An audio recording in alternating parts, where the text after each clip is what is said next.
നമസ്കാരം. S V ജേണലിലേക്ക് ഒരിക്കൽ കൂടി സ്വാഗതം. ടവർ അംബ്രല കേട്ടിട്ടുണ്ടോ? അങ്ങനെ ഒരു വാക്ക്. എന്നാൽ അങ്ങനെ കേൾക്കണം. അങ്ങനെ ഒരു അംബ്രലയുണ്ട് നമുക്ക്.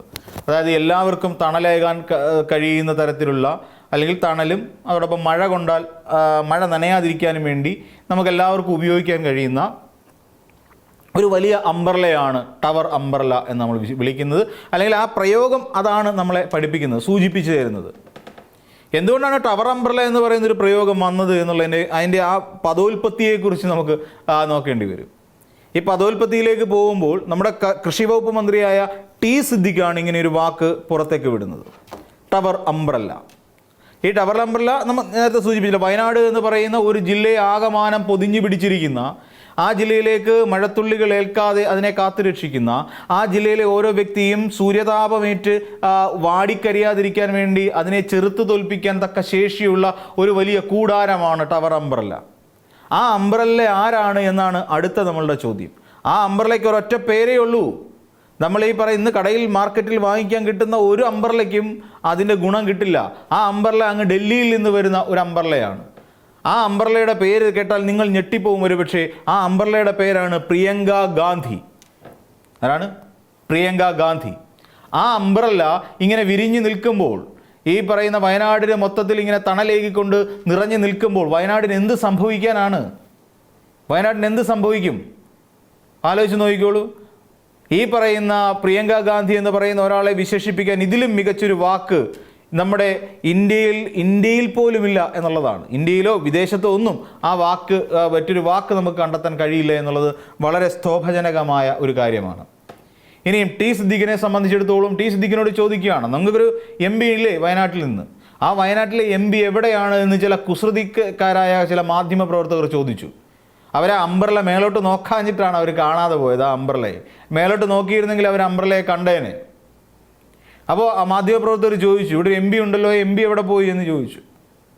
അപ്പോൾ അവിടുത്തെ വയനാട്ടിൽ ഈ കള്ളാടി ദുരന്തവുമായി ബന്ധപ്പെട്ട് ദിവസം കുറേ കഴിഞ്ഞു കേട്ടോ. ഈ കള്ളാടി ദുരന്തവുമായി ബന്ധപ്പെട്ടുകൊണ്ട് ലഭിക്കേണ്ടതായ, അല്ലെങ്കിൽ അത് മണ്ണിനടിയിലേക്ക് പോയ മനുഷ്യ ജീവനുകളെയെല്ലാം ചേതനയറ്റ ജീവനറ്റ ശരീരങ്ങളായി തിരികെ എത്തിക്കുകയും ചെയ്തു. രക്ഷാപ്രവർത്തനം എന്നാണ് അതിന് പറയുന്ന പേര്, അറിയാം. ആ രക്ഷാപ്രവർത്തനമെല്ലാം കഴിഞ്ഞു. അവരെ മൃതദേഹങ്ങളെല്ലാവരും കമ്പനി ഈ പറയുന്ന 5 ലക്ഷം രൂപ വെച്ച് കൊടുക്കാമെന്ന് പറഞ്ഞു. ആ കമ്പനി കൊടുക്കാമെന്ന് പറഞ്ഞത് ടി സിദ്ദിഖ് മാധ്യമങ്ങളോട് പറഞ്ഞു. പക്ഷേ വി ഡി സതീശൻ പറഞ്ഞത് സർക്കാരിൽ നിന്ന് കൊടുക്കുന്നു എന്നുള്ള നിലയിലാണ്. പക്ഷേ അക്ഷരാർത്ഥത്തിൽ ആ കമ്പനിയാണ്, അതിൻ്റെ നിർമ്മാണ കരാർ ഏറ്റെടുത്ത കമ്പനിയാണ് ഈ അന്യ സംസ്ഥാനത്ത് നിന്ന് ഇവിടെ വന്ന് പണിയെടുക്കുന്ന ആ തൊഴിലാളികളുടെ കുടുംബങ്ങൾക്ക് പണം കൊടുക്കാൻ തീരുമാനിച്ചത്. അപ്പോൾ അങ്ങനെ ഈ രക്ഷാപ്രവർത്തനമെല്ലാം കഴിഞ്ഞു. അപ്പോഴും അറിയില്ല ഈ അംബ്രല എവിടെയാണ് എന്നുള്ള കാര്യം. അപ്പോൾ ഈ അംബ്രലയെ അന്വേഷിച്ചു മാധ്യമപ്രവർത്തകർ. അപ്പോൾ നമ്മൾ നോക്കിക്കോളൂ, ഈ ഇത്രയും ദിവസം കഴിഞ്ഞിട്ട് കൂടി അവിടേക്ക് ഒരു ദിവസം പോലും, ഒരു ദിവസത്തിലെ 1 മണിക്കൂർ പോലും മാറ്റിവെക്കാൻ കഴിയാത്ത ഒരു എം പിയാണ് ഈ നമ്മുടെ പ്രിയങ്ക ഗാന്ധി. 1 മിനിറ്റ് പോലും പോട്ടെ, 1 മണിക്കൂർ പോലും ആ പാവപ്പെട്ട ജനങ്ങൾക്ക് വേണ്ടി മാറ്റിവെക്കാത്ത ഒരാളാണ് അംബ്രല എന്ന പേരിന് അർഹതയായത്. കഴിഞ്ഞ ജൂലൈയിലുണ്ടായ ഒരു വലിയ ദുരന്തമുണ്ടായിരുന്നു, ചൂരൽമല ഉരുൾപൊട്ടൽ. ആ ഉരുൾപൊട്ടലുമായി ബന്ധപ്പെട്ട് കഷ്ടത അനുഭവിക്കുന്ന, വേദന അനുഭവിക്കുന്ന, ഉറ്റവരെ വേർപിരിഞ്ഞു പോയ, ദുഃഖത്തിൽ നിന്ന് ഇതുവരെ കരയേറാൻ കഴിയാത്ത, കിടപ്പാടം പോലും നഷ്ടപ്പെട്ടവർക്ക് അവർക്ക് കലണ്ടർ അച്ചടിച്ചു കൊടുക്കുന്ന ഒരു അംബ്രലയാണ് അത്. നമുക്കറിയാം, പ്രിയങ്ക ഗാന്ധി കലണ്ടറാണ് അച്ചടിച്ചു കൊടുത്തത്. അവരെവിടെ കൊണ്ട് ഈ കലണ്ടർ തൂക്കും? അതാണ് അവരെ വിഷമിപ്പിച്ച ഏറ്റവും വലിയ പ്രശ്നം. പ്രിയങ്ക ഗാന്ധി എന്ന് പറയുന്ന ആ ദേശീയ നേതാവിൻ്റെ മനോവൈപുല്യത്തെക്കുറിച്ച് അവർ വാഴ്ത്തിപ്പാടി. ഡിസാസ്റ്റർ ടൂറിസ്റ്റായി അവിടെ വന്നിറങ്ങിയായിരുന്നല്ലോ പ്രിയങ്ക ഗാന്ധി. ജനങ്ങൾ പറഞ്ഞു, അയ്യോ പ്രിയങ്കാമ്മയുടെ മനസ്സത്ര വിശാലമാണ്, അവർ ഇത്തവണ ഞങ്ങൾക്ക് കലണ്ടർ കൊണ്ട് തന്നില്ലേ എന്ന് പറഞ്ഞു. അങ്ങനെ ആ കലണ്ടർ മേടിച്ച് അവർക്ക് തൂക്കാൻ സ്ഥലമില്ല. കലണ്ടർ എവിടെയെങ്കിലും ആണിയടിച്ച് തൂക്കണ്ടേ? ആണിയടിച്ച് തൂക്കാനുള്ള സ്ഥലം അവർക്ക് പാവങ്ങൾക്ക് ഇല്ലാതായിപ്പോയി എന്നുള്ളതായിരുന്നു അവരുടെ ഏറ്റവും വലിയ ദുഃഖം. ആ ദുഃഖത്തിന് അറുതി വരുത്തി കളയാമെന്ന് പറഞ്ഞുകൊണ്ട് കോൺഗ്രസ്സുകാർ ഇവിടുന്ന് കോടിക്കണക്കിന് രൂപ പിരിച്ചു. കണക്ക് പ്രകാരം പലയിടങ്ങളിൽ നിന്ന് ശേഖരിക്കുന്ന കണക്കുകൾ പ്രകാരം ഏതാണ്ട് 10-35 കോടി രൂപയോളം ഉണ്ടായിരുന്നു എന്നാണ് കേൾക്കുന്നത്. ഏറ്റവും ഒടുവിൽ അതെല്ലാം വെറും 5 കോടിക്കകത്ത് ഒതുങ്ങി. 5,38 ലക്ഷം എന്ന് പറയുന്ന ഒരു കണക്കിലേക്ക് അത് ഒതുക്കി തീർക്കുന്ന ഒരു അവസ്ഥയിലേക്കൊക്കെ എത്തി. അതൊക്കെ പോട്ടെ. പിന്നീടാണ് മേപ്പാടി ഗ്രാമപഞ്ചായത്തിൽ ഒരു കുറച്ച് സ്ഥലം ഏറ്റെടുത്തുകൊണ്ട് അവിടെ ഞങ്ങൾ വീട് വെക്കാൻ പോകുന്നു എന്ന് പറഞ്ഞുകൊണ്ട് ഇത് ഈ പറയുന്ന ബോബനും മോളി എന്നൊക്കെ ആട്ടുകാർ കളിയാക്കി വിളിക്കുന്ന രാഹുൽ ഗാന്ധിയും പ്രിയങ്ക ഗാന്ധിയും നമ്മുടെ നാട്ടിലേക്ക് വിമാനം ഇറങ്ങുന്നത്. എന്നിട്ട് ആ പാവപ്പെട്ട ജനങ്ങളുടെ മുമ്പിൽ നിന്നുകൊണ്ട് ഒരു ഉളുപ്പുമില്ലാതെ, അങ്ങനെ തന്നെ പറയേണ്ടി വരും, ഉളുപ്പിൻ്റെ ഒരു കണിക പോലുമില്ലാതെ നാടകം കളിച്ച് ആ നാട്ടിലെ ജനങ്ങളെ പൊട്ടന്മാരാക്കിയിട്ട് പോയ ഈ പ്രിയങ്ക ഗാന്ധിയും രാഹുൽ ഗാന്ധിയും പിന്നെ മഷിയിട്ട് നോക്കിയിട്ട് കാണാത്ത അവസ്ഥയിലേക്കായി. കള്ളാടിയിൽ ഇത്രയും വലിയ ദുരന്തം നടന്നല്ലോ, എന്നിട്ട് എവിടെ പോയി മറഞ്ഞു? എന്നിട്ട് ഈ ഭയങ്കര വിരുദ്ധമായ വിചിത്രമായ ചില കാര്യങ്ങളാണ് പറയുന്നത്. എന്താണ് ഈ പറയുന്ന അവിടുത്തെ രക്ഷാപ്രവർത്തനം അത്രയും ഏകോപിപ്പിച്ചത് നമ്മുടെ പ്രിയങ്ക ഗാന്ധിയാണത്രേ. ആരെങ്കിലും കണ്ടുവോ ആ പ്രിയങ്ക ഗാന്ധി അവിടെ ഏകോപനവുമായി ബന്ധപ്പെട്ടുകൊണ്ട്? അവിടെ ഒരാളെയും കണ്ടില്ല.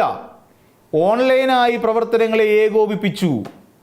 ഒരു ദുരന്ത ഭൂമിയിൽ ഓൺലൈനായി എങ്ങനെയാണ് പ്രവർത്തനങ്ങൾ ഏകോപിപ്പിക്കാൻ കഴിയുക?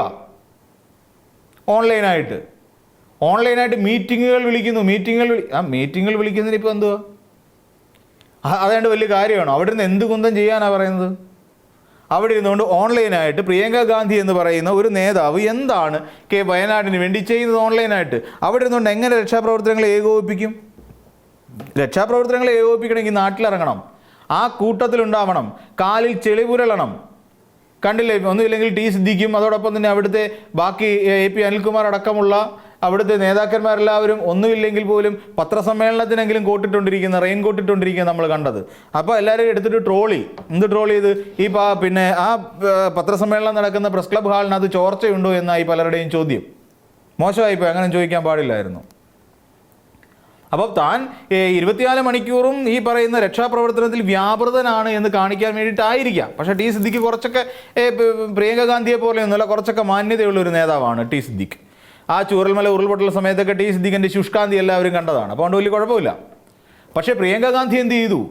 പ്രിയങ്ക ഗാന്ധി ഇവിടെ അംബ്രല്ല എന്ന വിശേഷണത്തിന് അർഹയാണോ?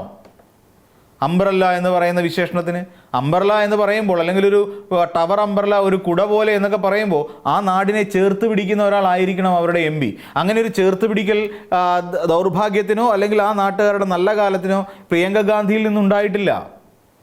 ഇക്കാലം അത്രയും കേരളത്തിൽ വേറൊരു MP കൂടി ഉണ്ടായിരുന്നു, രാഹുൽ ഗാന്ധി, ലോക്സഭാ പ്രതിപക്ഷ നേതാവാണ്.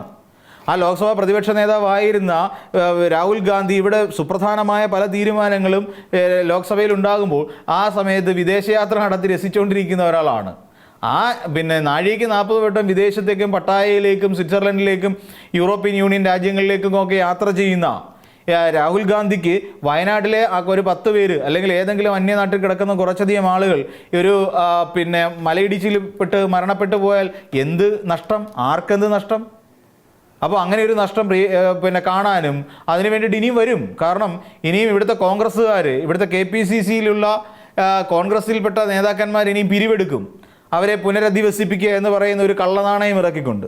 അപ്പോൾ ആ കള്ളനാണയം ഇറക്കിക്കൊണ്ട് പിരിവെടുക്കുന്ന സമയത്ത് ഇതിൻ്റെ ഉദ്ഘാടനം എന്നും പറഞ്ഞിട്ട് ഇവർ വിളിക്കും. കാര്യം ഇവർ രണ്ടുപേരും വന്ന് കല്ല് വലിച്ചാലേ ആ കല്ലിൻ്റെ കർട്ടൻ നീങ്ങത്തുള്ളൂ. അതിൻ്റെ കുഴപ്പമാണ്. ഇവർ കല്ലിടണം. പ്രിയങ്ക ഗാന്ധി രാഹുൽ ഗാന്ധിയും കല്ലിട്ടാലേ ഇത് മേലോട്ട് കിളിക്കത്തുള്ളതാണ് വിചാരം. കിളിർക്കുക, അത് തന്നെ പറയേണ്ടി വരും. അല്ലാതെ ഇതിൻ്റെ മേലെ കല്ല് വെച്ച് വേറെ ഒരു കെട്ടിടമാക്കി മാറ്റാനൊന്നും പോകുന്നില്ല കോൺഗ്രസ് പാർട്ടി. അത് വേറൊരു കാര്യം.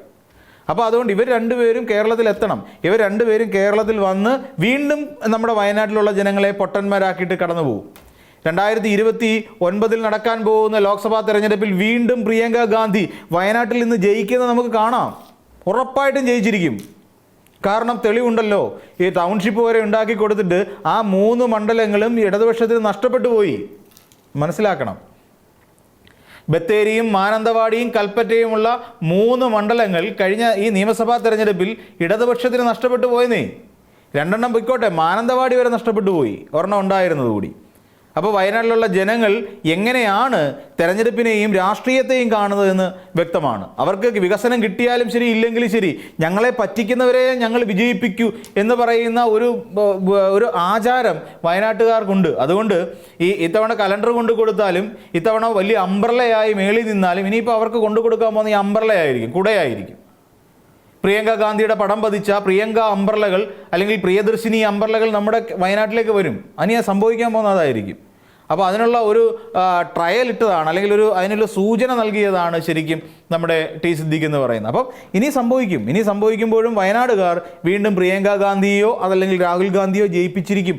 അക്കാര്യത്തിൽ യാതൊരു തർക്കവുമില്ല. അതുകൊണ്ട് വയനാട്ടിലെ കാര്യത്തിൽ പ്രിയങ്ക ഗാന്ധി വളരെ സേഫാണ്. അവർ കലണ്ടർ കൊടുത്താലും കുട കൊടുത്താലും ഇനി അങ്ങോട്ട് തിരിഞ്ഞു നോക്കിയില്ലെങ്കിൽ പോലും പ്രിയങ്ക ഗാന്ധി വയനാട്ടിൽ തൽക്കാലം സേഫാണെന്ന് തന്നെ പറയേണ്ടി വരും. അപ്പോൾ എന്തായാലും ആ ടവർ അംബ്രലയുടെ കാര്യം നമ്മൾ ഓർത്തിരുന്നുകൊണ്ട് മറ്റൊരു വീഡിയോയിൽ കാണും വരെ നമസ്കാരം.